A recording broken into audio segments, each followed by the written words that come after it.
Our topic for today, mga kapatid, can be found in the book of Luke, chapter 18.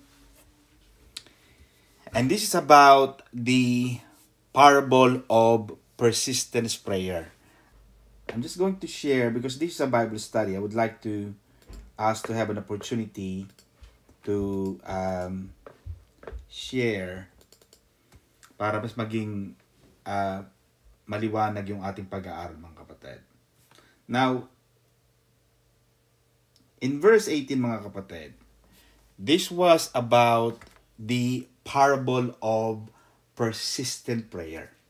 And I think few days ago, I put it on my Facebook, the value, the benefits, the importance of prayer.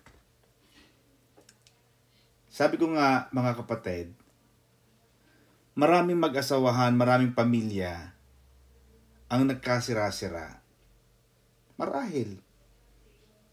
Because they have forgotten.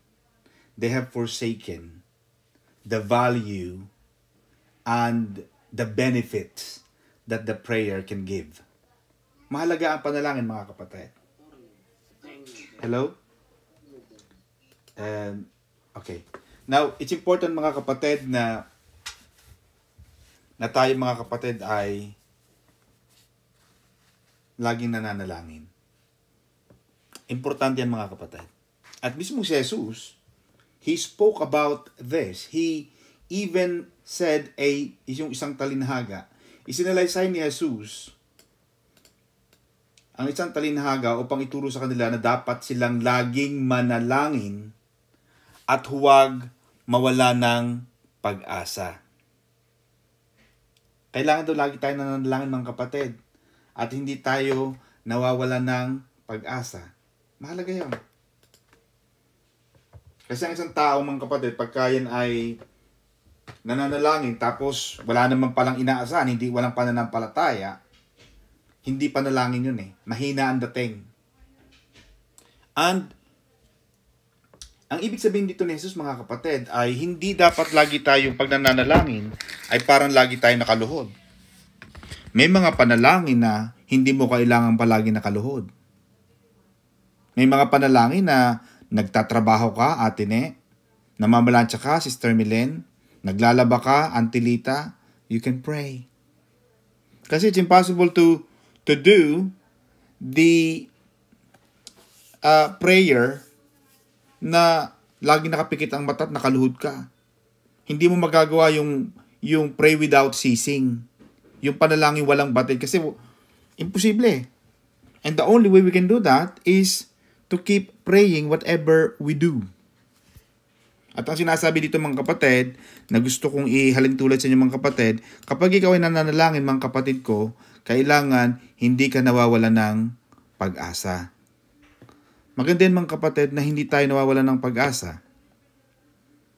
Pag nananalangin ka, nandoon yung iyong pananampalataya na magaganap yung panalangin mo.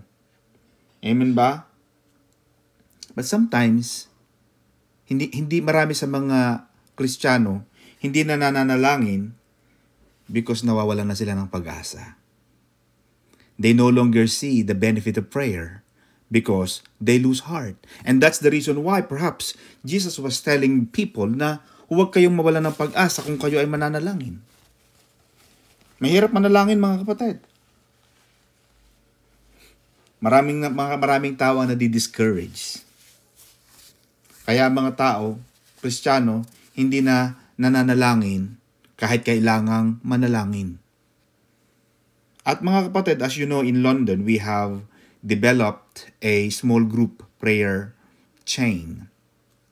Aside from 8 o'clock every night, meron kaming prayer warriors, which is composed of at least 20 people praying every night. We have developed a small groups, 3 to 4 people, every week or every Tuesday that hold hands together, even in Zoom, even in Facebook Messenger, even in WhatsApp. They pray together. They share the burden. Bakit? We value the benefit of prayer. Naniniwala tayo sa kapangyarihan ng panalangin. Kaya nga sabi ko, Ate Ne, a couple, a family that prays together normally, very likely, stays together. Pag ang isang, wala pa akong nakitang couple na laging nananalangin, together, holding hands together, na nagkahiwalay. Most of the time, na nagiging dahilan ng hiwalay, ng broken down relationship, is because they neglected, they forsaken the value and the benefit of prayer. Kaya itinuturo sa atin yan. At alam niyo mga kapatid, nawawalan ang tao ng pag-asa. Nawawalan ng taong pag-asa, ang mga tao nawawalan ng pag-asa because inaalis ng diablo sa atin yung pag-asa na yun eh. Kaya mapapansin mo, may mga teaching tayo, Sister Ne, na the devil comes to steal, to kill and to destroy. What the devil does is to steal the hope, to steal the power of the word. Kaya tama si Pastor Saldi, minsan nakikinig tayo, minsan tulog na tayo, which I understand, sometimes we work hard and because of our human flesh, we tend to sleep. Tayo mga kapatid ay nakakatulog. But sometimes that's what the devil wants, for us to forget the value of the prayer because the devil hates prayer. Alam ni Satanas na the moment you tap, the moment you lift up your voice, the moment you pray to the Most High God, God hears it. Nakikinig ang Diyos. At ayaw ni Satanas, mga kapatid, na lagi kang nakikipag-usap sa Diyos because God is a good God. God can hear your prayer and God is willing to do good things to you. At madaling mawala ng pag-asa dahil minsan hindi tayo nakukonvince na may pag-asa pa pala itong aking problemang ito. Pero pag nakita mo yung kalakihan ng problema at wala ka na makitang lusot, wala ka na makitang solusyon, you tend not to pray because you are convinced that prayer will not work. Amen ba mga kapatid? At marami tayo mga instances. Even that woman of Canaan kept praying although she was first denied by Jesus. Sabi ng Panginoon sa kanya, ay ito mga pagkain ko para lang sa mga anak ko, hindi para sa mga aso. Kung titingnan mo yung babaeng taga-Kanaan, yung Canaanite, pwede siya magtampo eh. But because of her persistent prayer, dahil sa kanyang patuloy na pananalangin at paghingi sa Diyos, God, even Jesus, acknowledged and appreciated her faith, her prayer. Now, in verse 2 to 8, mga kapatid, ito naman yung parable of the widow and the unjust judge. At ang nakakatuwa rito, mga kapatid, may isang hukom na walang takot sa Diyos. And we have to understand, Sister Ne, that who Jesus was talking here, mga kapatid, was a judge. Jesus was talking. And Jesus said, itong hukom na to, walang takot sa Diyos. At sabi niya, sa lungsoding iyon, may isang byuda, lagi isang pumupunta sa hukom at sinasabi, bigyan po ninyo ako ng katarungan sa aking usapin. Tinanggihan siya ng hukom sa loob ng mahabang panahon, ngunit nang magtagal ay sinabi ng hukom sa sarili, kahit ako'y walang takot sa Diyos at walang iginagalang na tao, ibibigay ko na ang katarungang hiningi ng byudang ito sapagkat lagi niya akong ginagambala. Now mga kapatid, I would like to highlight this word. Jesus was using the judge as a man who is ungodly. But the God that we serve is not an ungodly God. Yung Diyos natin, hindi yung parang ayaw tumulong. The God that we serve wants to help us. The God that we serve wants to do something good for us. And remember, Sister Ned, that Jesus was talking about prayer. The subject of the text is about prayer. So Jesus is encouraging us to pray. But sometimes, Sister Pressy, that there will be delay in prayer. it doesn't mean that your prayer is not yet answered. Doesn't mean that God has changed. God doesn't change. But maybe there's a delay in your prayer. There's a delay in having our prayers answered because God wants to change us. Minsan gusto tayong baguhin ng Diyos. May mga taong pagka hindi mo agad nasunod yung gusto, nagtatampo. Pag hindi mo napautang, nagtatampo. Aalis sa church. Hindi mag-a-attend. Pag hindi mo nabigyan ang hilig nila, aalis sa balutan. Kaya yung mga Dora Christian, dadalang maalis na ako. Lilipat ako sa ibang church. You see? But there's a benefit in persistent prayer, mga kapatid. You keep praying. Pray for your loved ones. Pray for your children. Pray with your husband, with your wife, with your partner. Hold their hands. Hindi lang yung parang magkatalikuran pag nagpe-pray kayo. Pag magpe-pray lang, yung kakain na. Mabilis pa sa blessed po in Jesus' name. Hallelujah. Praise the Lord. Yung iba nagsusubo na. Hindi pa natatapos niya. Amen, nakasubo na. You see, mga kapatid, dito sa sinasabi natin ito rito sa ating text is that there's a several contrast. May pagkakaiba yung judge na sinasabi ni Jesus at yung Diyos na ating pinaglilingkuran. The text tells us, Sister Ne, that the judge ay walang iginagalang na tao. Yung judge was unfair. Hindi patas. But God is fair. Sa Panginoon may hustisya. Sa Panginoon may balance, may equity. Sabihin, pantay-pantay. Walang daya. Alam mo, mapapagkatiwalaan mo. Jesus was talking about a judge who had no personal interest in the widow. Wala siyang pakialam doon sa babaeng bao o baog. But God loves and cares for those who pray to Him. Gustong-gusto ng Diyos na tinatawagan mo siya. Ano sabi, Sister Ne? When you call upon me. Ang sabi ng Panginoon, call upon me and I will answer you. And the judge answered the widow's cry. Yung judge na walang takot sa Diyos at marahas, walang ginagalang na tao, sumagot siya, tinulungan niya lang yung babae out of pure self-interest para hindi sa gambalain. Pero ang Diyos ba, may narinig ka ba sa Diyos? Mapapansin mo palagi, sabi ng Panginoon, hali kayo, mga nabibigat ng lupa, lumapit kayo sa akin. Lahat kayo. Kaya ko kayong tulungan. Mawain ng Diyos. Hindi nanunumbat. Pero yung judge na sinasabi ni Jesus was a judge who is helping kasi pag hindi niya tinulungan, gagambalain siya. Pero narinig mo ba yan sa Diyos? Kaya may kanta tayo, Sister Presi, na kailan ka iniwan ng Diyos? Anong sakit ang di niya pinagaling?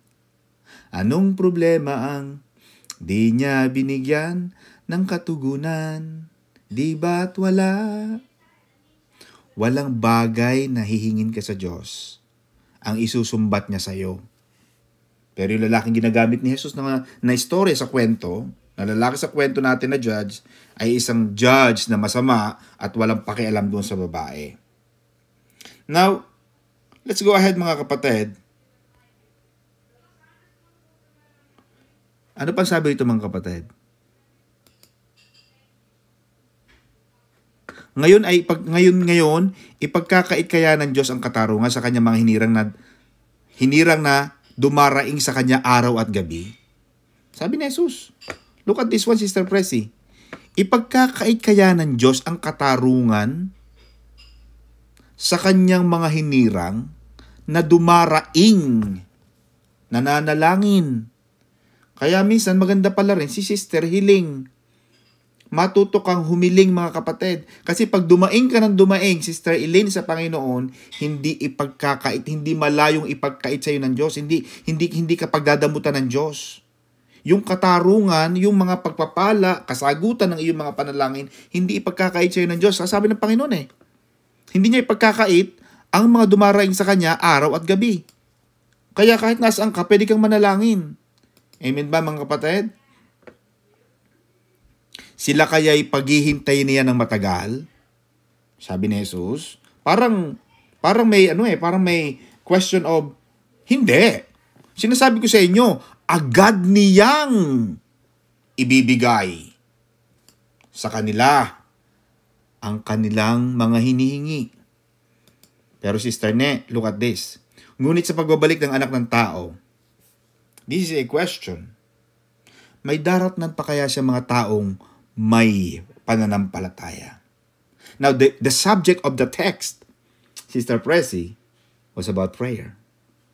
Pag dumating ba daw ang Panginoong Hesus, may mga tao kayang mararatingan ng Panginoong Hesus na hindi nawala ng lakas ng loob, na hindi nawala ng pag-asa. Ito yung sinasabi ng Panginoon kanina sa chapter 1, verse 18. Chapter 18, verse 1. Pag dumating kaya ang Panginoon, may mga tao pa kayang walang tigil sa pananalangin at hindi nawala ng pag-asa. Yun ang tinatanong ni Jesus.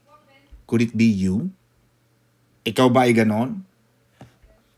And then mga kapatid, let's jump to the second in verse 9. I'm aware of the time. Lessons about humility. Ito yung dalawang lalaki, alam na natin yan, na may dalawang lalaking pumasok sa templo upang manalangin. Ang isa ay Pariseo at ang isa naman ay maniningil ng buwis. Tumayo ang Pariseo at nanalangin ng ganito, O Diyos, nagpapasalamat ako sa iyo sapagkat hindi ako katulad ng ibang mga magnanakaw dyan, mandaraya, mga ngalunya, o kaya'y katulad ng maniningil ng buwis na ito.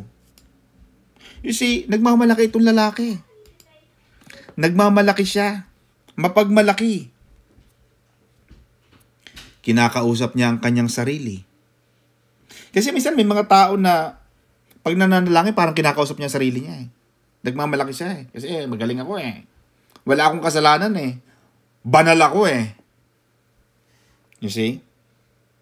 At minsan mga kapatid, may mga taong magaling ang flow of prayer. Na pag tiningnan mo on the spiritual side of religiosity, ay, ang galing mag-prayer. Sobrang eloquent speaker. Maraming tao na ganun Nadadala sa galing ng prayer. Itong Pariseyong ito, Sister Ne, ito yung ganun. Magaling ang prayer niya. Spiritual style, magandang flow of thought. But in contrast, the tax collector, yung maniningil ng buwis, iba ang kanyang panalangin. Pero yung kanyang panalangin na may pagsisisi, pagtalikod sa kanyang mga ginagawang masama, pagtanggap, pagkakaroon ng acceptance or admission of guilt, mas naging katanggap-tanggap sa Diyos. Kaya pag nananalangin ka, Sister Pressy, huwag mo nang pagmalaki sa Diyos. Paglalapit ka sa Panginoon, nandito po ako isang makasalanan. Wag na nating sabihin na, Panginoon, buti na lang di ako gaya ng ibang mga tao dyan na ganun. No. When you come close to God, you tell God that you are a sinner. And every sinner needs the mercy of God. Lahat tayo mga kapatid nagkakasala. Nagkakamali. Kailangan natin ang awa ng Diyos. At nasasabi mo lang na banal ka, paano mo nasabing banal ka? Itong Pariseyong to, kaninong standard ang sinusunod mo? Maaaring magnanakaw nga yung tax collector na yon. Pero ikaw ba, hindi ka ba ganon? At alam mo ba, the more na sinasabi natin ganon ng iba, sometimes, we are guilty of the same offense. Sinasabi natin chismosa sila, Sister Pressy, parang ganon din tayo. Naku, chismosa sila. Ikaw hindi. Diba? Yun na lang tanungin mo. Mas naging kalugod-lugod sa Diyos ang panalangin ng mga kasalanan. At ito pa, Sister Melen, he kept beating his breast. Alam mo yung, in the original manuscript, hindi, pwede niyang balikan yung Pariseyo eh. Panginoon, buti na lang. Itong Pariseyong to, naku, nakita ko yan, makasalanan yan. Naku, ano yan, lumalaban niya sa'yo. Kaya galit ang Panginoon sa mga Pariseyo, di ba? Pansin mo? Laging galit ang Panginoon dyan. Laging tawag sa kanila. Mga plastic, orokan. Di ba? Yung mga orokan na, kaya may mga taong plastic, galit sa inyo ang Diyos. Yung plastic, alam mo yung Sister Antilita, Sister Chami, yung mga plastic. Di ba? Makikipagbeso-beso, tapos mamaya-maya, kung ano sasabihin siya, plastic yon. Galit ang Diyos sa mga plastic. Kailangan diretso. Pero yung tax collector, hindi niya sinabi na, Panginoon, hindi ako kagaya ng Pariseo na yon. Panginoon, maawa ka sa akin dahil nagsisisi ako. Hindi niya sinabing ganun. Wala siyang, Panginoon, maawa ka sa akin dahil nagpe-pray ako ha. Buti na lang nagpunta ako sa church na to kasi nagpe-pray ako. Kaya pag may pupunta sa church natin, Sister Price, tapos niya, attorney, punta ako sa church mo. No. Don't go to my church. I don't need you to my church. Just to go there, just to say me, no. You go there out of your own voluntary decision. Don't go there just to see me. Kala kasi ng mga tao pag pupunta sila, parang tuwan-tuwa ako. Why? Is that my life? You go to the church because you wanted to see God. Not to see me. Amen ba? Kasi malaking bagay nga naman, sister ni Pag tinawagan nila ako ng Monday to Saturday, mga 200 euros ang per oras ni pastor doon. Pagka sa church, libre. May pagkain pa. Meron pang Sharon. Yung last week, walang balot. Sister Presi, hindi kami nakabili ng walang plastic.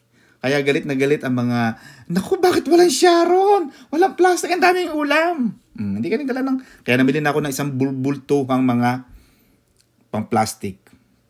Amen ba mga kapatid? At itong lalaking tax collector na to, Sister Arlene, hindi niya sinabi na, Panginoon, maawa ka sa akin, tao lang ako ha. Wala siyang sinabing ganon. Hindi niya naging dahilan sa Diyos na tao siya. Kasi may mga tao na tao lang, nagkakasala. Oo nga, tao ka nga, pero magsikap ka naman magbago.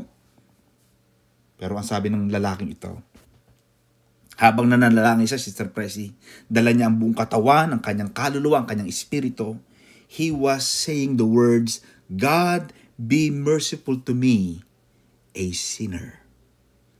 No ifs and buts, no other salutation, Panginoon. Guilty ako. Makasalanan ako. Yun ang gusto ng Diyos. Huwag mo nang ikumpara ang iba.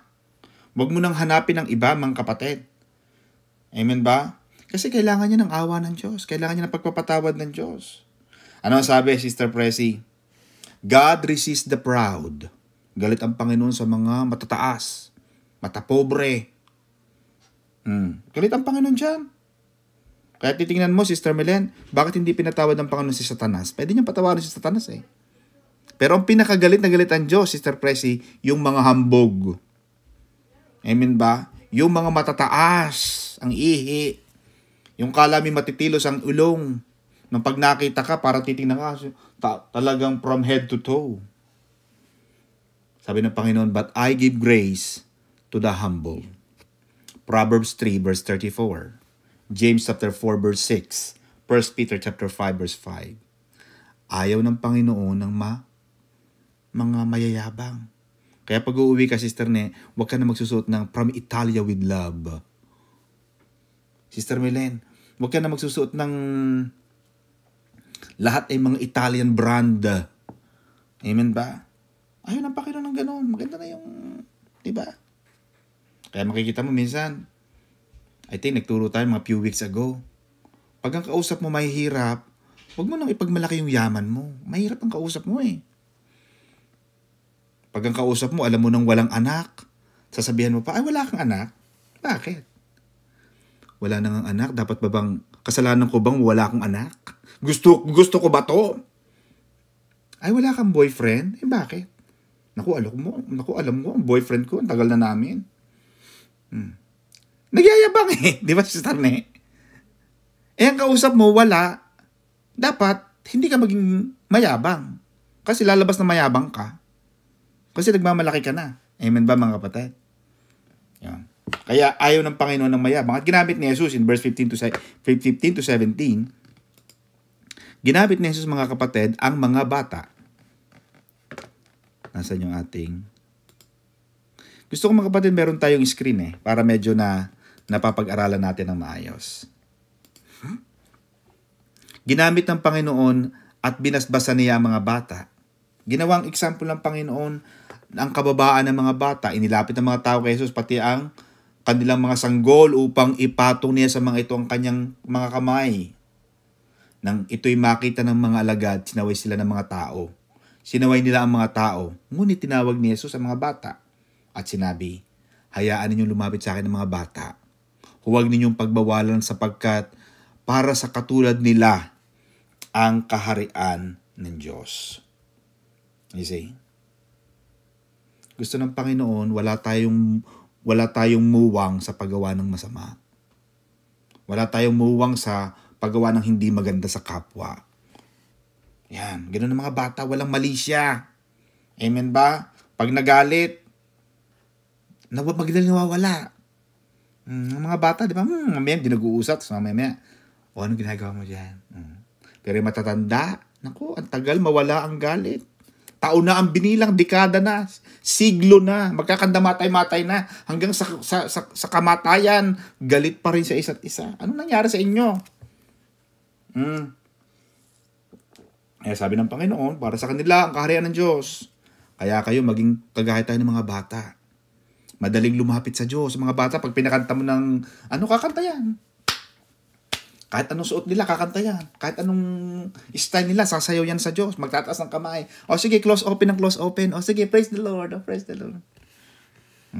Diba? Kaya sabi ni Jesus, para sa kanila, ang kaharian ng Diyos. At hinawakan sila ni Jesus. Hindi man nauunawaan ng mga bata at sanggol na ito ang sinasabi ni Jesus. Pero mga bata, Sister Presi, madaling mag-respond sa sense of touch. Kaya sabi ko nga mga kapatid, ito lagi sinasabi sa mga Pilipinas sa UK, Sister Ne. Alam mo, kung mag-aasawa kayo, mas pipiliin ko pa mag-asawa kayo ng Pilipino. Alam mo kung bakit, Antilita? Look at this. May mga tao, gustong-gusto nila lagi ng... At ito mga kapatid, I'm saying this with respect ha. Hindi ko sinasabing yung ating mga kapatid na may mga partner na puti ay masama. Hindi. Pero sinasabi ko lang, kung meron kayong choice at mamimili ka, sample lang naniligaw sa'yo, 35 na mga puti at Pilipino, pinaghalo-halo, itim, puti at berde. Iba't ibang kulay. Iba't ibang lahi. Ang haba ng buhok mo niyan. Talagang, kumbaga, siguro nasa Batangas City hanggang saan nila o province. Ang haba. Kasi marami naniligaw siya Pero bakit gusto ko, Brother Jeff, ang Pilipino? Ang Pilipino, madaling isang makuha ka sa tingin. Alam, Sister na, di ba? Nakukuha mo ang Pilipino Ang Pilipino, Sister Presi, pagka yung sense of touch, alam mo na kagad Di ba? Sister Milenta mo, gawin mo yun sa mga Italiano. What? What do you mean? I don't understand. No understand. No comprende. No entiende, signora. Hindi maintindihan. Kasi hindi mo makuha sa tingin. Si Antilita nakukuha mo. Pero mga Pilipino, madali Sense of touch. Nakukuha sa isang hawak lang. Mamaya Mamaya magkita tayo, anak. Mamaya sa bahay. Pag hindi mo nakita ang hinahanap mo, makikita mo ang hinahanap. Diba? Pag hindi mo nakita ang pinapahanap ko, makikita mo ang hinahanap. Parang gano'n. Mga magulang natin, di ba, Sister Milena? Pag hindi mo, hanapin niya. Pag hindi mo nakita, makikita mo hinahanap mo. Pinapahanap mo, hindi na nga makita. Di ba? Kasi alam na natin ganong ibig sabihin Yun ang kagandahan ng mga Pilipino, Sister Presi. Di ba? Tama yung kasabihan natin, di ba? Si Jesus, paghahawak sa mga bata, naiintindihan nila ang hawak ng mga... At ang mga bata, pag hinawakan mo sila, naiintindihan mo yan Ang bata, pag umiiyak, di ba? May mga hawak sa bata na pag umiiyak yan. Pag, tahan na. The sense of touch is powerful. Alam mo ba yung isa sa mga magic action na nagpapagaling sa maraming tao, Brother Jeff? Yung the benefits of hug. Yung yakap. Yung yakap mo yung tao, yung talagang pag umiyak sa tapos bigla mo yayakapin. nawawala yung bigat ng tao. Sense of touch is powerful. Kaya pag ikaw ay may taong umiiyak sa'yo, yakapin mo kagad. Yakapin mo. Yung asawa mo umiiyak, yakapin mo yan. Sige, kaya natin yan. Hawak kamay tayo. Kaya nating lusatan yan. Kasama natin ang Panginoon. Halika, manalangin tayo. May problema tayo. Walang problema. May gagawin ng Diyos. Nandun palagi mga kapatid yung sense of touch. Kaya sabi ng Panginoon, hold on to the prayer. Because the topic is about praying.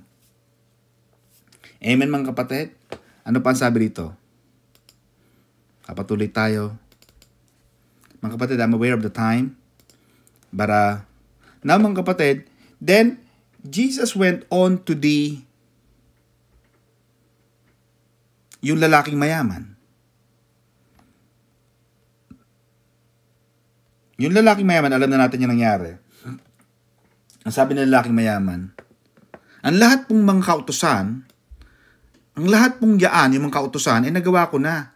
Natupad ko na mula pa sa aking pagkabata. Pero ang sabi ng lalaki, dito mga kapatid is, ano po ang dapat kong gawin upang makamtan ko ang buhay na walang hanggan? Yan ang kanyang itinatanong sa Diyos. Ano ang kailangan niyang gawin? To inherit eternal life. Now, sinabi ni Jesus sa kanya, itong gagawin mo, huwag kang papatay, huwag kang magnanakaw. Sabi ng lalaki, lahat pong yan nagawa ko na. Yeah? Now, sumagot si Jesus. Okay, nagawa mo na lahat yan ha. Ngunit, may isang bagay pa ang kulang sa'yo. You see, the man had everything, pero may kulang pa sa kanya. Yung kulang na yon, Sister Ne, is yung buhay na walang hanggan. Although he had everything in terms of material things, but he's still lacking of one thing. You still lack one thing. Wala pa rin siyang buhay na walang hanggan. So, the amount of wealth, the amount of riches doesn't guarantee eternal life. Kahit paanong dami ng pera natin sa buong mundo, kahit paanong dami ng pera nating naipon sa bangko, at wala naman tayong buhay na walang hanggan, Jesus was trying to imply that the man who is so wealthy really had nothing. Wala pa rin siya. Kulang pa rin siya. Now, ano sabi ni Jesus, Brother Jeff? Sabi ng Panginoon sa kanya, ipagbili mo ang lahat ng iyong ari-arian at ipamahagi ang pinagbilhan sa mga dukha at magkakaroon ka ng kayamanan sa langit. Pagkatapos bumalik ka at sumunod ka sa akin. Yan ang sabi mga kapatid. Sumunod ka sa akin. You see, hinamon ng Panginoong Hesus yung lalaking mayaman na kung talagang mahal mo ko, kailangan mong ipagbili ang lahat ng iyong ari-arian. You see, to follow God, you have to forget what are important to you. Gusto ng Panginoon, siya ang priority. Hindi siya panakipbutas. Hindi siya pang extra time lang, yung pag may day off, pag may panahon ako. Ang gusto ng Panginoon mga kapatid ay mamahalin mo ang Diyos ng higit sa pera at higit sa mga material na bagay. Nakukuha niyo mga kapatid? May mga taong ganun eh. Mas mahalaga sa kanila ang pera, mas mahalaga sa kanila ang magandang buhay, ang mga material na bagay, kaysa sa Diyos. So, sabi ng Panginoon, if that is your principle, then you lack one thing. You can have everything in material in this life, but you lack one thing, which is going to heaven. That is the one thing that Jesus was trying to say. At sabi ng Panginoon sa lalaking mayaman, pag napagbili mo na presi, sabi ng Panginoon, ipamigay mo sa mahihirap. Kasi maraming mayayaman yan, Antilita, ang dami-dami ng pera. Hindi nakapagbigay. Naalala ko lang naman, hindi ko naman sigurado. Siyempre, wala naman tayong alam sa buhay ng iba. Nakarating ako dyan, Sister Jessica, sa Tarlac. Nakita ko talaga yung mga lupain ng mga kowang ko dyan, yung mga Aquino. Grabe. Yung kasabihan at na talagang hindi mo malipad ng uwak, yun. Talagang laksa-laksang ekta-ektare, siguro buong probinsya yon, ng likod ng Luisita Mall, sakop ng Aquino at ng mga kowang ko. I saw Benigno Aquino, nakita ko si Cory doon sa lugar na yon. Kasi may kaibigan ako nagtatrabaho sa kanila. Pero nakakalungkot, hindi ko naman sinasabing sila ay masamang tao. Na-example lang natin. Kasi wala naman tayong pwedeng gamitin dito maliban kay Sister Ne. Kasi Sister Ne ang pinakamayaman dito sa atin, mga kapatid. Diba? Maraming tao ang sobrang yaman na hindi nakatulong sa kapwa. Ayaw ng Diyos ng ganon. Kaya kung yayaman ka ng sobra, Sister Ne, matuto kang tumulong sa kapwa. Kasi yun ang sinasabi ng Panginoon. You are blessed not for a selfish desire of yours, but you are blessed to be a blessing to others. Huwag mong sarilinin. Pag marami na at sobra na, ang huli ng bangka, Pastor Saldi, mamigay sa iba kaysa mapapanis. Amen ba? Kaya sa probinsya, ang ganda ng buhay. Yung mga bata tayo, Sister Milen, pag sobra, dadamihan ng inepilar ang luto ng tinola, lalagyan ng isang balding tubig, lalagyan ng asin, di pag maraming sabaw. Naglalasang manok na rin kasi ang daming sabaw eh. Masasayang. Kaya sabi ng Panginoon sa lalaking to, sige, ipagbili mo na, ipamigay mo sa mahihirap. Kasi maaaring nakikita ni Jesus, naging mayaman yung lalaki nang hindi nagmahal sa kapwa. Diba? The hallmark of a Christian is when we love God. And the only way we love God that we don't see, Sister Pressy, is when we love others that we see. Whatever you do to the least of these brethren, you don't do it for them actually. You do it for me, sabi ni Jesus. Proverbs say, when you give to the poor, you are lending to God. Nagpapautang ka sa Diyos kapag nagbibigay ka sa mahihirap. Siguro nakita ng Panginoon, madamot ito.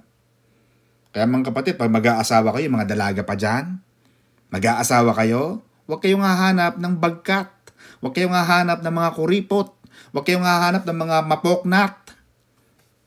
Walang gamot niyan sa Mercury, mga kapatid. Ang hirap hanapin yan. Nagtanong na rin kami niyan, Brother Jeff. Wala kami makita sa Mercury drug, yung mga madadamot. Naku, hirap. Pag-aawayan ninyong araw-araw. Marami kayang ganyan. Now, marami katanong, Pastor Don, yun po palang mayayaman, hindi makakapunta ng langit kasi sabi ni Jesus, mas maganda pa raw pumasok ang kamelyo dun sa butas ng karayom. Joke lang yun ni Jesus. Joke lang. Ikaw naman, alam mo minsan, Sister Nicola, ang buhay hindi palaging serious. Nagpapatawa si Jesus. Pero naman kamelyo, nabasa buong karayom ng isang, iliteral mo yon. Kaya minsan pag nagbasa ka, Brother Jeff, wag mong ililiteral ang sinasabi ni Jesus. Wag mong ililiteral kasi pag iniliteral mo yan, maloloka ka. Saka laki-laki ng kamelyo, papasok sa yun nga nagkakarayom tayo, Sister Milen, di ba? Nung bata tayo, may mga hibla ng karayom, di ba? Minsan may hibla ng karayom. Bibiyutong pa natin. Bago natin maipasok sa butas ng karayom, yung tinulid, hindi na, nakakanduduling na tayo, hindi na natin maipasok. Tapos yung kameli, ipapasok ba pa doon? Hindi pwede. Joke lang yung nagpapatawa na si Jesus. Ang hirap talaga pumasok sa karya ng langit itong mayayaman na ito. Mas maganda siguro yung kamelyo, pumasok sa karayom kasi joke lang yun ni Jesus, nagpapatawa siya. Kita mo si Jesus, nagpapatawa din. Kaya kayo mga mag-asawa, huwag laging seryoso. Kanina may nakapag-meet sa akin, Brother Jeff. Sabi niya, attorney, gusto ka namin makita ng face-to-face. Sabi, bakit pa ako makita ng face-to-face? Naku, kapatid, sabi ko, ang dami kong ginagawa. Ang sabi sa akin si attorney, bibigyan kita ng €250. Makipagkita ka lang sa akin. €250. Naku, Pastor Saldi, saan tayo mag-meet? Tama-tama, dadaan ako dyan, sa tapat na yan. Saan yan? €250, malaking bagay. Malaking tulong. Naku, pagkita-kita namin, nag-aaway. Sabi ko, ano ba naman kayo? Alam nyo, alam nyo mga kapatid, maganda rin sa isang relationship, meron ding kaunting joke. Meron sense of humor. Huwag seryosohin ang buhay.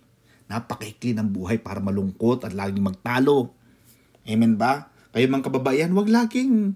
Kasi maraming babae, maraming lalaking masyadong may fantasy. May mga nangyayari, mga guni-guni, na mga hindi naman, pwede namang hindi totoo. Hindi pa nangyayari para magkakatotoo. Hindi pa naman eh. Maraming mga bagay ang inisip natin hindi nagkatotoo, hindi nangyari. Kasi Jesus nagjo-joke. Pero mo, nagpapatawa ang Panginoon. Diyos yan, ha? Kaya ganun din kayo. Para humaba ang relasyon, magtawanan kayo. Laughters make the relationship strengthened. Napapahaba, sumasaya ang relasyon.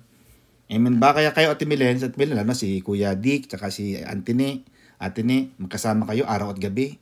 Alam mo si Redondo, yung punirara sa amin. Di ba si Ate Milen? Ang punirara nakalagay, araw at gabi, may serbisyo. Kasi sila 24 hours, hanap patay. Kayo, magkakasama na kayo, araw at gabi, kailangan meron kayong fan. Hindi yung, parang na kayo nag-iimbierna. Tapos ang kanta nyo pa, di ka ba nagsasawa? Di ba makatindi? Mga kapatid. Nako, sabi ko, babayaran niyo ako ng 250, tapos mag-aaway lang kayo sa harapan ko. Malis kayo sa harapan ko, uuwi na ako. Sabi, hindi, ito ng bayad na. Sige na, anong pag-uusapan natin? Nagpapatawa ang Diyos, kaya kailangan magtawanan din kayo. Magkilitian kayo. Amen ba? Ano pa mga kapatid? Konti na lang. Tapusin na natin to. Being rich, sabi niya, Pastor, pwede bang, di palang mga mayayaman, hindi pala pupunta ng langit? Kasi sabi ng Panginoong Hesus, mahirap makapasok sa langit ang mga mayayaman. Ang sagot dyan, Brother Jeff, mahirap makapasok. Kasi maraming mayaman talaga, walang panahon sa Diyos. At totoo yan. Kasi kung sino pa yung mayayaman, mga kapatid, sa yung walang panahon sa Diyos. Kasi nga, laging tingin, laging pera. Ay bakit naman ako ito, sina Antilita Masangkay, multimillionaire din yan ng Anilaw proper, sino pa rito, sina Sister Nelia Madiraso, mga multimillionaire yan, pero hindi sila nawawala sa Diyos. Yang sina Milena Recalde, yan ang mayayaman yan, pero hindi nawawala sa Diyos. Hindi dahilan ng pagiging mayaman para hindi mo mahalin ang Panginoon. Kahit mayaman ka, pwede ka magmahal sa Diyos. Huwag mong gamitin na mayaman ka, tapos mawawala ka naman. Anong saysay nun? Mayaman ka sa lupa, pero nasa impyerno ka naman pag namatay ka. Naalala mo si Sister Precious, si Alexander the Great, nung namatay siya, bago siya mamatay, binulungan niya yung kanyang mga embalsamador. Hoy, halika rito. Ano po yun, sir? Pag namatay ako, lagyan mo ng 4 na butas ang kabaong ko. Bakit po? Basta. Magsusulat ako nung namatay siya, Ate Milen. Yung kanyang paa, nakalampas dun sa kabaong niya, yung kanyang kamay na kaganon. Sumulat siya yung kanyang epitaph, yung kanyang death wish. I came to this world with nothing. I am going back to my Creator without anything. Ganun ang buhay. Babalik ka rin doon, mamamatay din tayo. Pinoy, namatay lang siya ng parang konting sakit lang eh. Kahit si Manuel, si Rojas, sabi niya, yun lang. Namatay si Pinoy, yun lang. Ang pagkamatay ni Pinoy, kamangha-mangha. Sakit lang na, parang lagnat lang. Namatay siya. Pero sobrang yaman. Kahit mayaman ka, hindi dahilan yun para hindi mo mahalin ng Diyos. Pwede kang pumunta sa langit kahit mayaman ka. Kasi pag naging dahilan ng mga pastor na ito na, kaya may mga pastor hindi nagpapayaman, ayaw yumaman. Sabi ko naman, Tilita, ayaw ko nang mahirap. Hello? Wala akong gagawin, kundi mga brother, sisters, halika na, magbigay ka sa akin ng tithes nyo. Kasi wala nang pagkain si pastor doon. Ayaw ko nang ganun. Ayaw kong maging pabigat sa member ko. Kahit sinabisap, sinapastor na ako, ma'am, ayaw kong mangingi kayo dyan, ha. Kung kailangan magpadala kami araw-araw, linggo-linggo sa inyo ng pagkain nyo. At hindi talaga namin sila inubusan. Mahirap maging pabigat sa kapwa. At ang pastor, yung mga pastor natin, hindi nanghihingi. Magtinda kayo ng mga balot, ng mga mani, ng mga puto, manghingi kayo ng mga abulod, donasyon para sa ganitong charity. Wala tayong ganyan. May mga churches, mga kapatid, diretsahan tayo, real talk. Nako, may mga propaganda, may mga envelope, may mga script. Kami po, galing po kami sa tahanang walang hagdan. Mga charity. Kailangan po namin ng ganito, manghihingi po kami. Hindi tayo gano'n. Hindi tayo namamara ng mga jeep. Yung mga piestahan, di ba sa piestahan, pagka magpe-piesta naman, mga harang ng mga jeep, abu-abuloy, wala tayong gano'n. Amen mga kapatid? Kasi pag ang naging panuntunan ng mga tao yung mayayaman, hindi pupunta sa langit, di yung palang mga mayayaman sa Bible, hindi napunta sa langit. Sino mayayaman dito? Maraming mayaman. Si Abraham, mayaman yan. Amen mga kapatid? Di ba mayaman si Abraham? Mayaman si Job. Di yung pala wala sa langit. Kasi mayaman. Hindi At hindi naman porke sinabi sa na lahat ng mahirap pupunta ng langit. Marami ding mahihirap, nasa impyerno. Di ba? Hindi nang basihan Hindi pera. Ang pinag-uusapan dito, mahal mo ba ang Diyos? Priority mo ba ang Diyos sa buhay mo? Pag naging priority mo ang Panginoon sa buhay mo, diretso ka sa langit. Hindi yung without question about money. Kasi maraming taong walang pera, wala ring Diyos. Kaya sabi nila, Sister Ne, the love of money is the root of all evil. Hindi lang love of money. The lack of money is also a root of all evil. Maraming taong napunta sa impyerno dahil sa pagmamahal sa pera at marami ring taong nasa impyerno dahil wala silang pera. Tingnan mo, maraming taong nakakagawa ng masama dahil wala silang pera. Magpunta ka ngayon, manood ka ng TV, ng internet, ng mga YouTube na yan. Bakit marami nang hold up? Maraming nananaksak, maraming nagnanakaw, cybercrime. Kailangan po kasi ng ospital ng anak ko Kailangan po kasi namin ng pera Scammer, magpapabibili ka ng internet. Kaya mga bibili sa Facebook, yung mga magpapakita ng mga bag. Naku, mine.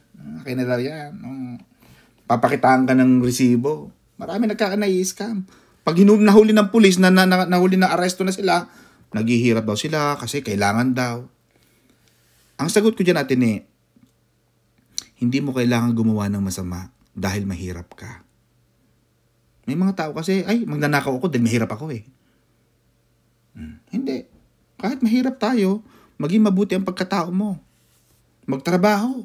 Binigyan tayo ng Panginoon ng lakas, ng karunungan. Gamitin mo yan para kumita. Dapat ang yun ang tinuturo ko mga kapatid sa mga OFW. Huwag lagi magpadala sa Pilipinas. Kasi ang mga yun hindi matututo. Maliban na lang kung talagang sobrang bata, kailangan ng suporta o sobrang tanda, at sobrang may sakit. Pero pag ang pagpapadalan mo naman, sobrang mga damulag, mga bonjing, ang lalaki, ang lalakas mag-text, yung mga buhok, laging kulay mais, ikaw naman, ang mga mukha nila, parang kutis makopa, kutis ubas, yung mga taga-abroad, mukhang pasas, tuyong champuy. Totoo yan mga kapatid.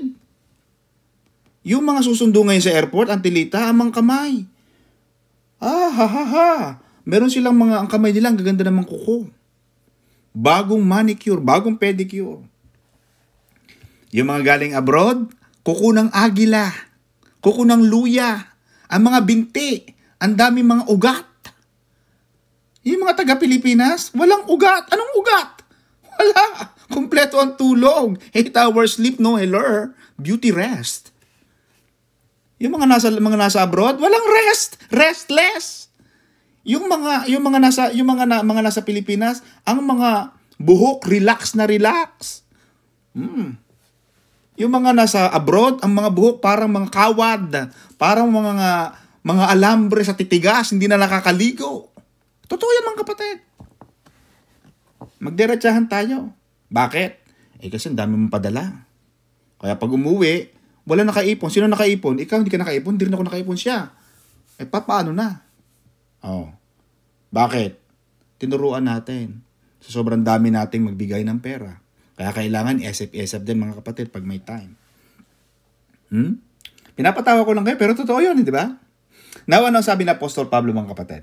Tapusin na natin to, Pastor Saldi. Ang sabi ni Pablo kay Timothy, in 1 Timothy 6:9 verse 10, and I will read, "But those who desire to be rich fall into temptation and snare, and into many foolish and harmful lusts, which drown men in destruction and perdition. For the love of money is a root of all kinds of evil, for which some have strayed from the faith in their greediness, and pierced themselves through with many sorrows."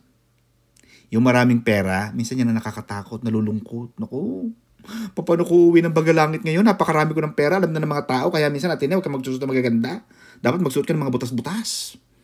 Yung basahan. Ate Emilia, pag umuwi ka sa atin, ako, nakakatakot. May mga uuwi sa Pilipinas, Sister Presi, meron pang meron pang drawing yung uuwi. Sample, Roma, meron pang drawing ng eroplanong lumilipad. Manila, naku, darating si Milaine, salubungin natin. Alam na mga mangungutang, nagpupuntahan ka. Kaya minsan ang iba, ang tilita, hindi na nauwi sa amin. Naku, shh. Hoy, hindi na ako sa Maynila, puntahan niyo ako din eh. Hindi na ako uuwi sa atin. Kasi ang mga tao, walang ginawa, kundi, ano tayo? Kumbaga sa Tagalog, ang hututan ng hututan. Amen ba? Ang sabi ni Pablo yan, "For some have strayed from the faith in their greediness." Kaya, huwag masyadong magpakahanap buhay, magpakamatay sa pagtatrabaho. Relax lang. Take it easy. Matuto kayong... Kaya sa Tinay, gusto ko pag minsan sa Tinay, nakikita ko naghahali, lumalakad-lakad sa mga beach, lumalakad sa mga bundok. Lakad-lakad kayo. Hindi laging trabaho mga kapatid. Dapat may panahon. Ano pa ang sabi nito mga kapatid? Sabi ni Pedro in verse 28-30, "Panginoon, lahat ng bagay iniwan namin para sumunod sa iyo, ha?" Maganda rin yung ganun eh. Sinasabi mong iniwanan mo ang lahat ng bagay sa iyo. Kaya mo ba yon, Antilita? Alita, umuwi ka na sa Pilipinas. Iwanan mo na yung pagtatrabaho sa Italia. Maglingkod ka. Humayo ka doon sa Bagalangit, sa Malimatok. Mangarap ka na salita ng Diyos, walang bayad. Bahala ang Diyos sa buhay mo. Kaya mo yon? Hindi. Milen, umuwi ka na, umalis ka ng Milan. Pumunta ka doon sa mataas na bahay, sa mga bundok, sa mga gulod. Mangaral ka na salita ng Diyos. Wala kang sweldo. Kasama mo ang Diyos. Hindi mo kaya yun. Tapatan tayo. Kaya si Pedro, sabi na, "Panginoon, iniwanan namin ang lahat para sumunod kami sa iyo, ha?" Pero nasabi ni Jesus, "I assure you." Sinisigurado ni Jesus. Sinisigurado ko sa iyo. Lahat ng bagay na nag-iwan ng mga bagay para sa akin, asawa, anak, tahanan, ibabalik ko ng maraming beses. Ito, wala tayong pinapaiwan sa atin ng Diyos, ang tilita eh. Ang iniiwanan lang natin, yung hindi tayo makapag-Facebook ng ilang oras. Yun lang ang iniiwan. Ngayon, makikita mo ngayon ang requirement ng Panginoon, napakadali. Pero ang iba, hindi pa magawa. Yung pa kayang mabibigat. Ano pa sabi dito mga kapatid? "And then there was a blind man named Bartimaeus, the son of Timaeus." It was fascinating mga kapatid that the blind man could not see Jesus, but he could hear him. Naririnig ni Bartimaeus. You have to use whatever is in your disposal. Mga kapatid, ang dami kong pwedeng ituro sa ganito eh. Marami tayong pwedeng pag-usapan. But, it's just the lack of time. Ginamit ni Bartimaeus ang bagay na meron siya. Hindi niya nakikita si Jesus, pero naririnig niya si Jesus. Now, look at this. "He cried out all the more, So, this Bartimaeus, when Jesus was passing by, hindi niya nakikita si Jesus, but he knew that Jesus was the son of David, meaning he is the Messiah. He knew that he is God. He kept shouting for mercy.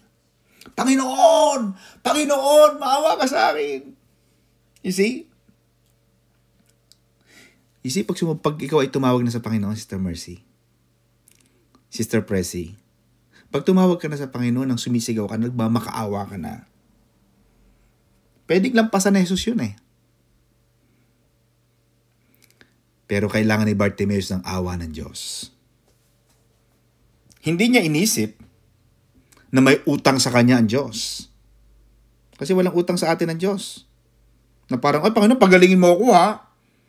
Walang utang sa atin ng Diyos. But Bartimaeus understood that he wanted a mercy. Kailangan niya ng awa ng Diyos. At in this case, mga kapatid, last 7 minutes, I had a client, I think that was few years ago. I think that was 4 years ago. I represented a client in court. Tapos sabi ko sa kanya, yung kanyang case at Timilen mahina.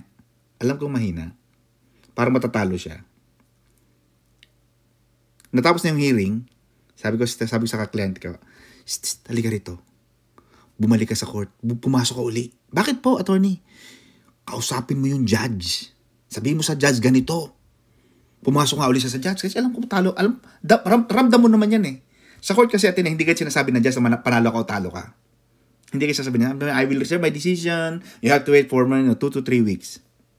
Ramdam ko, mahina yung kaso ko. Mararamdaman mo naman yan eh. At paparamdam sa'yo ng judge na, mahina ang kaso mo. Sabi ko, bumalik ka sa judge. Ang sabihin mo ganito sa judge. Tinuruan ko siya ng script at ibila. Sabi ko, Judge, sinulat ko, Judge, please have mercy on me.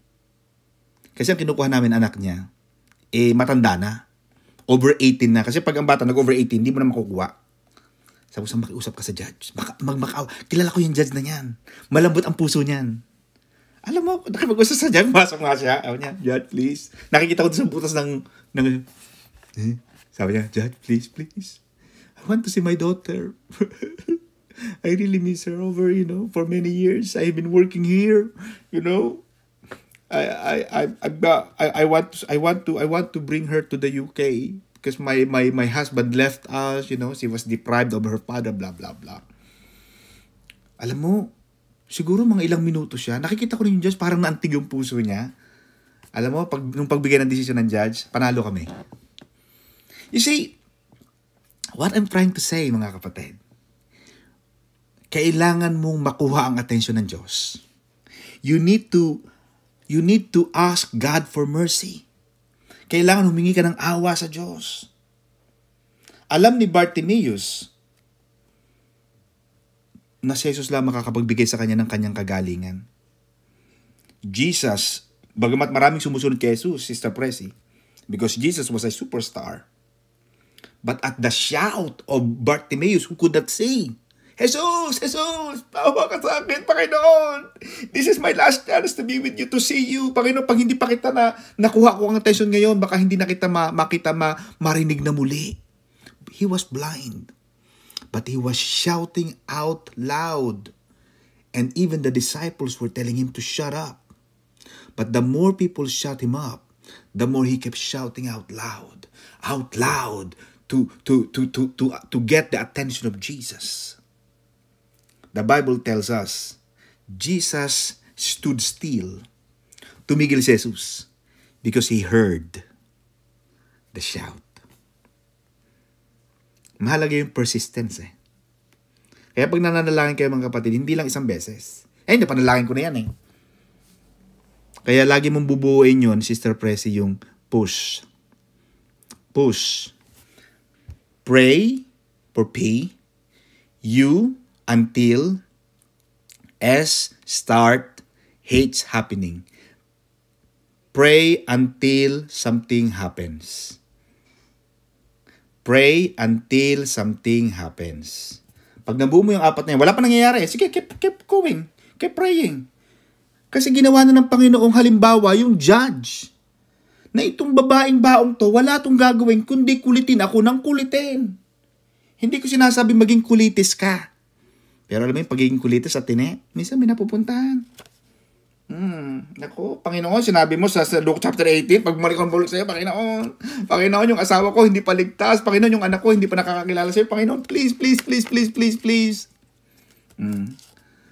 Sabi ng Panginoon, sige na nga. Bibigyan na kita kasi tawag ka ng tawag. Araw at gabi, tumatawag ka na, wala ka nang ginawang, yan lang palagi ang hinihingi mo. Panginoon, please, bawa ka doon sa akin, please. You see? James chapter 4 verse 2, last 2 minutes and 33 seconds. We do not have because we do not ask. Kung yung babaeng yun, Sister Pressy, hindi nakipag-usap sa judge, baka talo siya eh. But sometimes, kailangan mas maging malakas ang loob nating humingi. Kailangan maging bold tayo sa pagdating sa presensya ng Panginoon. Huwag kang matakot sa Diyos. Kagaya nung lalaking yung panganay na prodigal son, 'di ba? Yung prodigal son. Sabi nung lalaking panganay, Daddy, ang tagal kong kasama rito, hindi mo man lang ako binigyan kahit isang payat na kambing. Pero yung kapatid ko na yan, nilusta yung kalahati ng kayamanan nyo. Dumating lang dito, pag may piyesta pa kayo, may musiko pa. Ganon. Kasi yung panganay at Milen, hindi naman humingi. Ang sabi ng daddy niya, hindi ka naman humingi eh. Kasama mo naman ako, di sana humingi ka. You see, the prodigal son has a lot of lessons to be learned. When you don't ask God, don't expect that you will receive. But when you ask, to everyone who asks, they shall receive. When you knock, the door will be open for you. When you search, you shall find it. Ganun ang buhay, mga kapatid. Ito ang tinuturo sa atin dito. Bartimaeus was asked by God, what do you want? Lord, I want to see. What about you tonight, mga kapatid? Ano ang gusto niyo sa buhay niyo ngayon? Sabihin niyo sa Diyos, ang lahat ng inyong mga hinihingi, mga kapatid, walang imposible sa Diyos. Ang lahat ng imposible sa tao, Sister Pressy, ay pwede at posible sa Diyos. Amen? Palakpakan natin ang Lord, mga kapatid. Back to you, Atine.